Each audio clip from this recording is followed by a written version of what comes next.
네, 여야가 국회 원구성 문제로 극한 대치를 이어가고 있죠. 이런 가운데 국회법 개정안이라는 또 뇌관이 더해지면서 갈등 전선이 더 확대되고 있습니다. 자, 이 시각의 정치권 이슈 알아보겠습니다. 천하람 국민의힘 순천갑 당협위원장, 장현주 전 더불어민주당 민원법률국 변호사 두 분 모셨습니다. 어서 오십시오. 네, 안녕하십니까. 1호 혁신위원이시잖아요.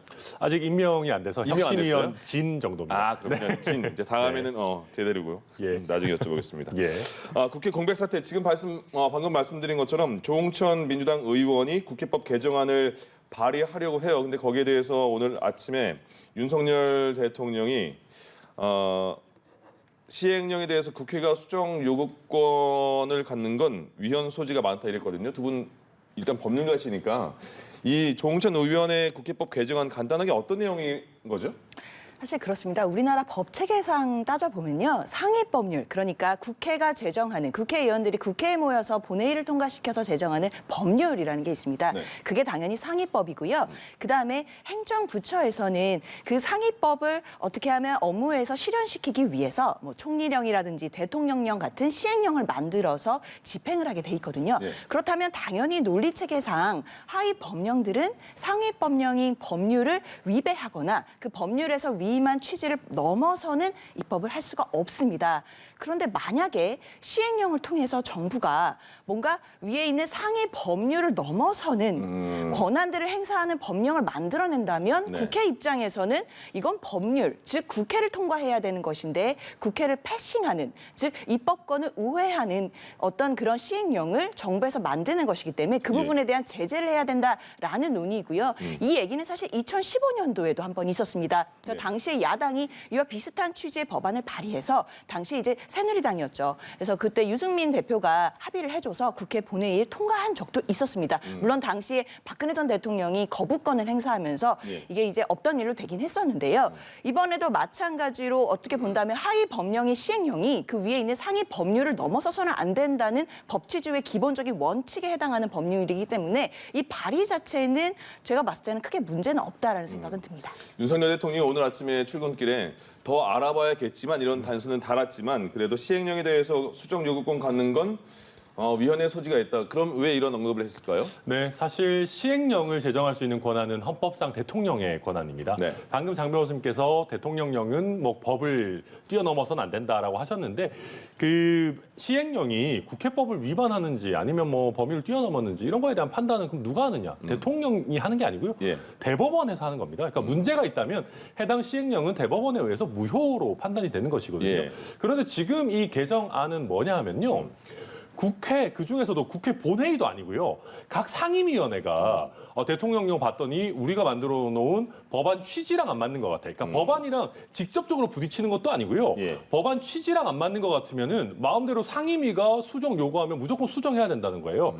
이거는 말 그대로 대통령이 헌법상 갖고 있는 권한을 국회도 아니고 국회 안에 소관단체인 상임위원회가 침해하는 거라는 거거든요. 이거는 저는 위헌 소지 분명히 나올 거라고 보고 2015년에 유승민 대표 관련한 얘기 해주셨는데 그때도 이런 논란이 있어가지고 마지막에 통과된 안은 어떻게 했냐면은 국회에서 의견을 제시하면은요 그것을 검토해서 처리 결과를 보고하도록 해놨어요. 예. 그러니까 무조건 바꾸라는 게 아니었거든요. 근데 이번에는 지금 조홍천 의원 안 같은 경우는 상임위가 얘기하기만 하면 무조건 수정 변경해서 보고해야 된다.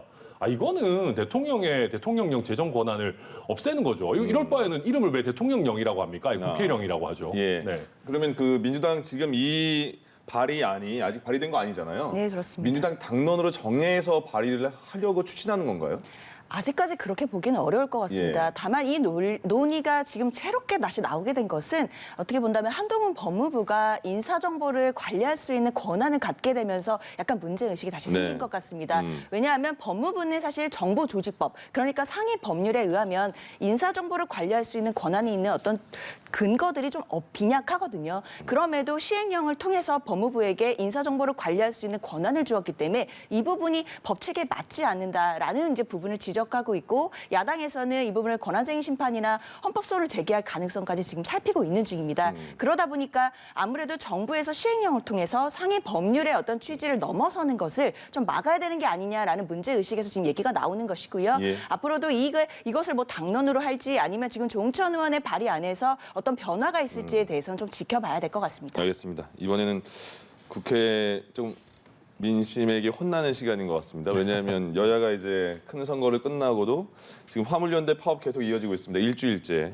그래서 물류 차질이 굉장히 많고 기름값 굉장히 많이 올랐고요. 식용유도 비싸졌고 물가 다 올랐고. 근데 각 당에서 각 여야 진영에서도 싸우고 있고 서로 상대 진영어도 굉장히 싸우고만 있는 걸로 보이거든요. 네, 사실입니다. 그러니까 어찌 보면 저희도 그렇고 민주당도 그렇고 당내에서 이렇게 분란 같은 것들이 큰 선거 2번, 대선, 지선이 있는 동안은 좀 수면 아래에 있었던 거죠, 사실. 네. 왜냐하면 당장 국민들께 표를 달라고 해야 되니까. 근데 이제 다음번 큰 선거가 이제 총선이 한 2년 가까이 남았지 않습니까? 예. 그러다 보니까 각 당이 솔직히 얘기하면 뭐 약간 안에서 자기들의 이제 스스로의 이해를 추구하고 있다라고 볼 수 있는 부분도 있는 거고요. 예. 법사위원장 문제도 사실 그렇습니다. 법사위원장 문제도 바로 조금 있다가 선거가 있었다면은 여든 야든 조금 더 전향적인 자세를 취했을 텐데 지금 선거는 당장 있지도 않고 특히 민주당 같은 경우는 조금 있으면 전당대회거든요. 그러니까 여기서 야당이 됐는데 우리가 좀 약하게 나가면은 당원들이 우리를 어떻게 보겠냐 해서 한 발짝도 못 물러서겠다 이러고 있는 상황인 겁니다. 그래서 예. 근데 지금 제가 말씀드린 건 다 여의도 문법이니까 국민들께서 보셨을 때는 뭔 놈의 여의도 문법 때문에 이렇게 나라가 이렇게 가냐 답답하실 수 있다고 봅니다. 예. 민주당도 반성의 목소리 한번 말씀해 주시죠. 아유, 그럼요. 이건 국회에서 뭐 여야 할 것 없이 국회 원구성도 안 되고 있고 뭔가 지금 민생이라든지 지금 화물 대란이 일어나고 있는데요. 네. 이 부분에 대해서 어떤 지금 실마리가 보이지 않는 상황입니다. 물론 정부의 책임이 가장 크다고 할 수 있습니다. 왜냐하면 국정 운영에 대한 최종 책임은 정부니까요. 하지만 야당도 이 부분에 대해서 책임이 없다고 할 수는 없을 것입니다. 예. 특히 이제 법사위에 대해서 말씀 주셨는데 이제 우상호 비대위원장의 입장은 사실 법사위에 대해서 그동안에 지난번에서 어떤 이렇게 협의가 있었던 부분들은 법사위의 기능, 그러니까 법사위가 지금 어떻게 본다면 약간 상원처럼 기능하고 있는 것이 있지 않습니까? 예. 그 부분을 조정하는 것을 전제로 한 것이기 때문에 법사위의 어떤 위상을 좀 낮추든지 아니면 법사위원장을 다시 달라 뭐 이런 식으로 얘기를 하고 있는 것이기 때문에 또 어떻게 본다면 정부 또 여당에서 먼저 좀 중재안이나 합의안이 먼저 나와주면 또 야당에서도 협상할 거리가 있지 않을까라는 생각이 있습니다. 예. 지금 원구성이 말씀대로 안 되고 있는 상황에서 청문회 일정도 그래서 무기한 연기가 되고 있는 것 같아요. 지금 초반에 교육부 장관 그리고 보건복지부 장관 후보자들이 낙마하면서 이번에는 박순애 사회부총리 겸 교육부 장관 후보자, 김승희 보건복지부 장관 후보자 인사청문 일정조차를 잡지 못하고 있는데 지금 근데 내용이 일단 하나하나 보면 박순애 후보자 보면 음주운전 네.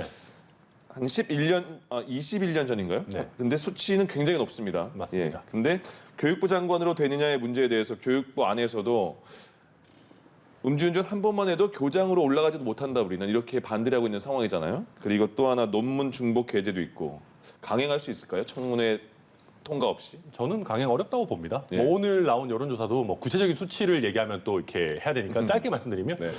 절대 다수의 국민들이 지금 그 박순애 교육부 장관 임명을 반대하고 계시는 네. 것 같더라고요. 말씀하신 것처럼 물론 이제 한 굉장히 오래된 일이고 예. 그렇습니다만은 우리나라의 음주운전과 관련한 사회적 기준이 굉장히 높아졌지 않습니까? 그리고 특히 다른 장관도 아니고 교육부 장관이신데 이거는 가볍게 다루고 갈 문제가 아니고요. 예. 설령 임명을 하게 된다 하더라도 저는 안 하면 좋겠다고 생각하지만 최소한 청문회를 통해서 이 장관 후보자가 국민들 앞에 진솔하게 사과하고 양해를 구하는 최소한의 어떤 절차는 있어야지 예. 아무리 원구성 협상이 늦어진다고 해도 임명하는 거 저는 옳지 않다고 생각합니다. 원구성 협상은 법사위원장 때문에 늦춰지는 거예요? 지금? 그럼요. 법사위원장만 합의가 되면 뭐 의장이나 이런 부분 자연스럽게 따라갈 거라고 예. 생각합니다.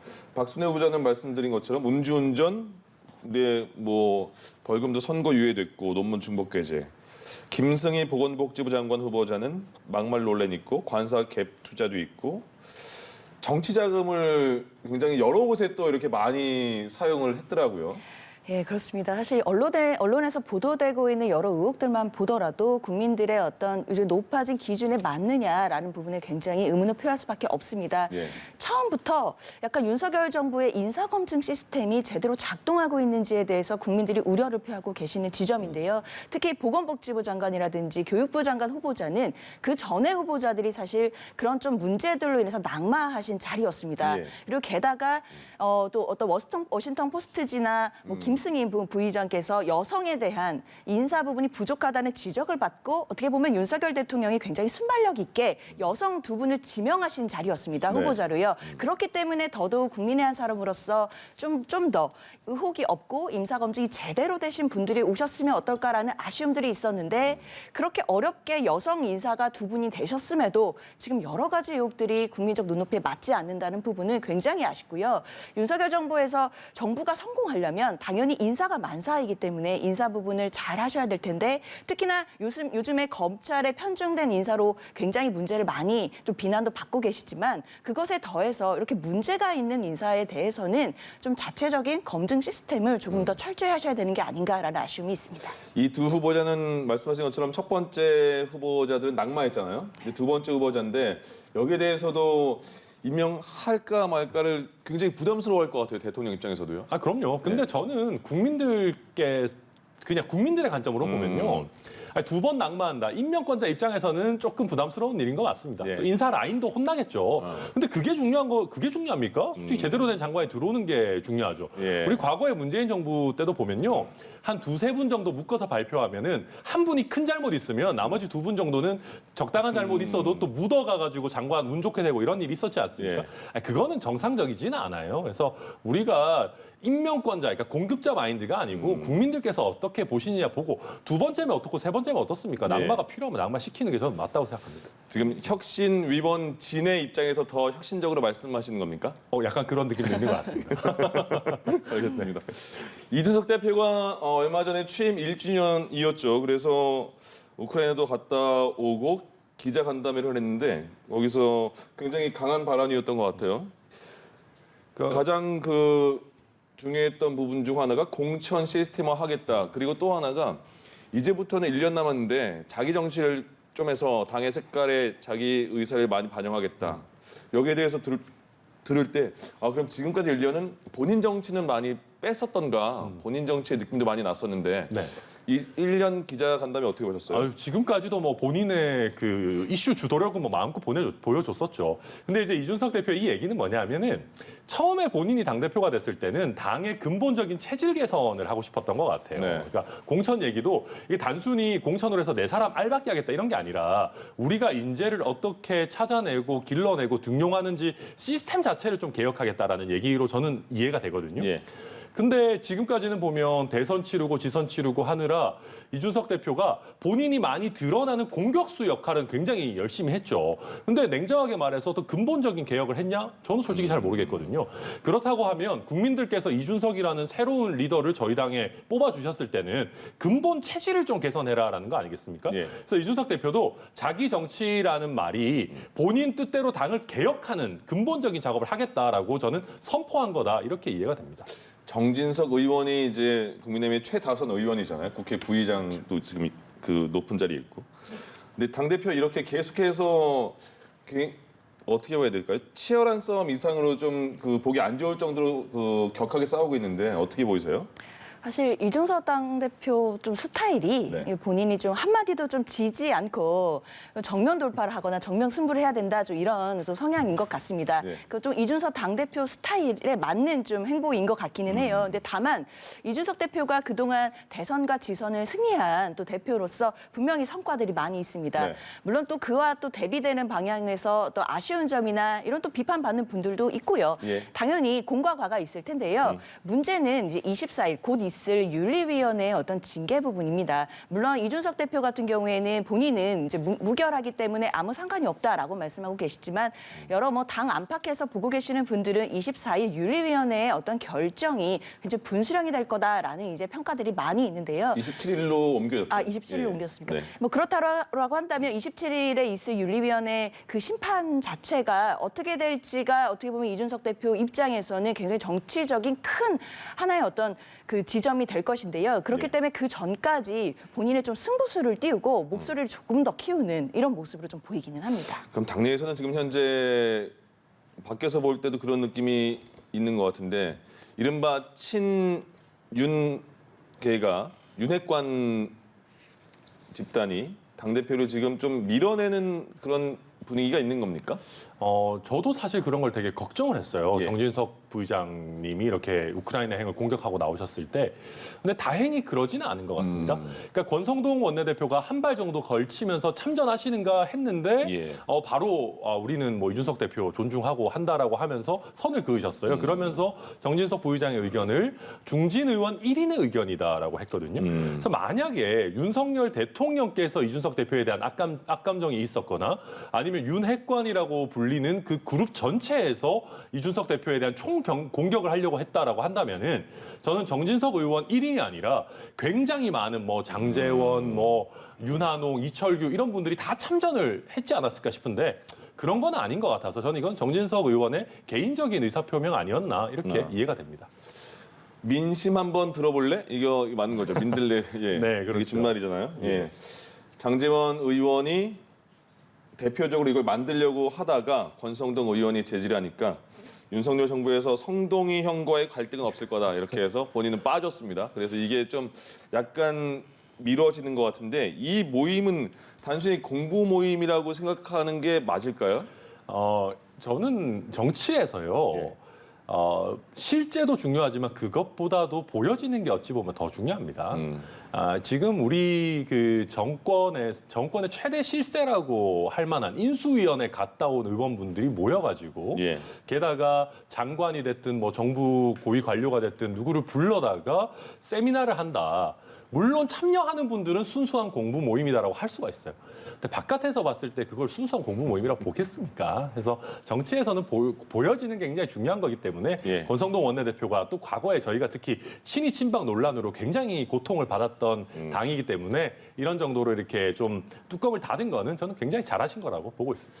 지금 최근에는 국민의힘의 민들레 얘기 나올 때 또 민주당에서는 수박 얘기가 바로 이렇게 대꾸식으로 요새 언론에서 많이 나오거든요. 그러니까 수박 논란 도대체 왜 이렇게 수박 갖고 이러냐. 당내에서 이렇게까지 지금 우상호 비대위원장이 수박 언급하기만 해 가만 안 있어 이럴 정도로 단속 나선 거잖아요. 네, 그렇습니다. 참 여름철에 국민들이 가장 좋아하시는 과일이지 않습니까? 하필 수박. 여름이에요. 예, 네. 그래서 수박이 무슨 죄가 있는지 모르겠습니다. 참 아쉽습니다. 그래도 거대 야당에서 이런 논란, 이런 단어 논란으로 서로 간에 개파 간에 뭐 상처를 주고 모욕적인 언사를 하는 것은 굉장히 안타까운 일이고요. 소모적인 논쟁입니다. 이제 말 그대로 수박은 겉은 파랗고 안은 빨갛다 보니까 그 민주당 내에서 사실은 알고 보면 국민의힘의 색깔인 빨간색인 거 아니냐. 이제 한마디로 우리 안에 내부의 적이 아니냐. 이제 이런 걸 표현하는 굉장히 모욕적인 표현입니다. 수박이라는 표현 자체가 그런 개파 간에 또는 당 내부에서 서로 간에 책임 공방 하고 그리고 어떤 생산적인 토론을 넘어서서 서로 모욕적이고 공격적인 언어를 하는 것의 모든 상징적인 표현이라고 할 수 있겠습니다. 예. 그래서 우상호 위원장이 가장 쉬운 것부터 시작하자라는 취지에서 말씀하신 것 같습니다. 앞으로 이제 개파 갈등이라든지 민주당 내에서 어떤 반성과 이런 원인 분석에 대해서는 많은 일들이 남아 있을 텐데요. 첫 번째 과제로 서로 간에 모욕적 언어, 공격적 언어 쓰지 말자. 예. 그것부터 시작을 해야 그래야 생산적인 토론이 가능하지 않겠냐라는 얘기이기 때문에 저는 아주 적절했다고 보입니다.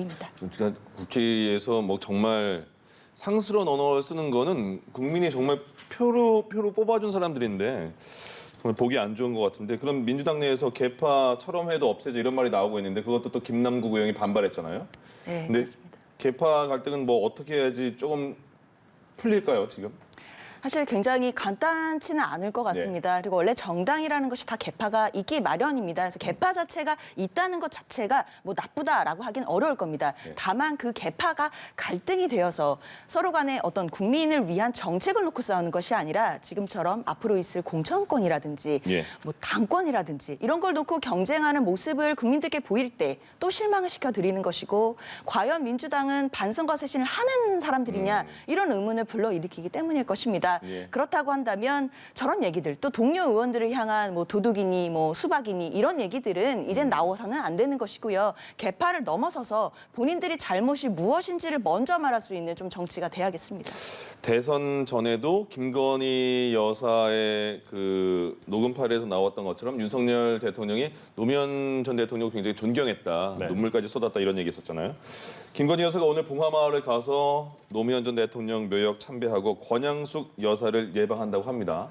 네, 이거 단순히 존경을 해서 이상의 의미를 둬야 되지 않을까 어떻게 보세요? 네, 뭐 당연히 존경하니까 이제 특히 봉화마을까지 직접 찾아간다라는 게 좀 의미가 있는 것 같습니다. 네. 뭐 예를 들면 뭐 그러지는 않겠습니다만 뭐 서울에 있는 분들끼리만 모이거나 뭐 이렇게 가까이 계신 분들만 찾아뵐 수도 있는데 권양숙 여사가 계시는 봉화마을까지 김건희 여사가 직접 간다. 예. 가서 또 뭐 단순한 환담을 넘어서는 아마 대통령의 어떤 메시지를 전달하는 역할을 하지 않을까라고 기대가 되고요.